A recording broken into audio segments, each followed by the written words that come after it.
pamahado guys. Super late na kayo guys. Pamahaw na ako guys. So what time na rin is squad? Kapit na mo 9. So wala ko pamahaw. O ka workout room and ko na. Puntaga. Nya mag-workout ko karon ng mga kuan. Mga afternoon na siguro mga 3 p.m. Makita ninyo guys. Dahil naka-prepare yun na ganyan siya. So igo yun ako ibutang diri sa rice cooker na ko guys. So guys, dalita guys kay magkuanta luto tao lumpia na karon guys. So kaning lumpia kan siya kanang may vegetable ni siya guys. Vegetable ni so kani lamin ni siya guys. Mani akong kuanon ipares na ko sa pamahan na karon.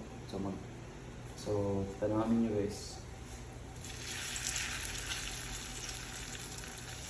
Wow!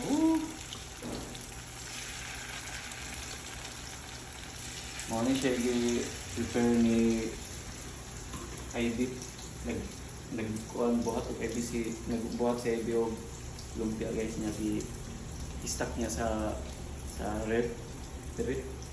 So, nakauno na mga kuhan na siya i-stack na lumpia sa ref naman. So, perfect I guess. So, ano yung para sa pamakan ako ron. Plus, di ako yung kuhan dili. Ay usap pa diri guys nga video na to diri guys. So kuan ni siya kanang may corned beef ni siya guys. Corned beef plus ako siyang dungagan ako og gimix na ko siya og itlog. So dabis ni siya. Nakadabis ni siya. With egg ni siya. So, gaaso pa rin siya guys. So, if natingala mo ano akong gi-steam ang corned beef ug ang egg, nag-mix na ko siya guys. Ano, ang pagluto na ko sa corned beef is gi-steam na ko.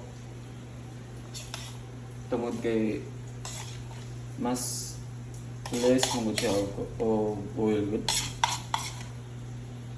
Then, ang kalalabasan sa niya guys, pinakanindot kayo. Unang aga kung ganahan mag-steam ko. Ako na pong gi-steam ko na ako ang veggies na ko. So, tanan! After mga 10 minutes siguro, okay na yung veggies na ko guys. So after nagumana ni, so kung napatawag ka ano po na ito kay gaabing gutom na tayo. So ako saan balikan guys? Uy, lang naman eh. Pero okay na good sa gapon. So, ako na akong i-prepare na karoon na food ako guys para kumahaw. So, sobra na guys ka late kayo na ako kumahaw dun guys. So, grabe yung gutom na kaya guys. So, muna akong i-prepare na ako guys. Ako gulay na po. Gulay nga rin dyan guys. Kasi ni Ivy giluto guys.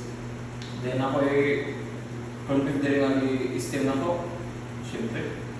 So, medyo kapapapa niya ito ang kuanong guys. Nabigit tanang nabigit gumaro. Pagpamahak. Then, natay rice. Then, course, nakatumbida ang kape. So, mga guys, so mga angka, atong pangangagot, kung pinubulan din na ito, kanya ito guys, halos kadadlo. So, pang probinsya na rin ito guys, so probinsya guys, pinili. So, dapat atas buhol guys. So, simple na rin itong kinabuhin na ito, kadadlo, mga routine na ito. So, keep it up guys, be positive vibes, so, ang pinta na ng peace.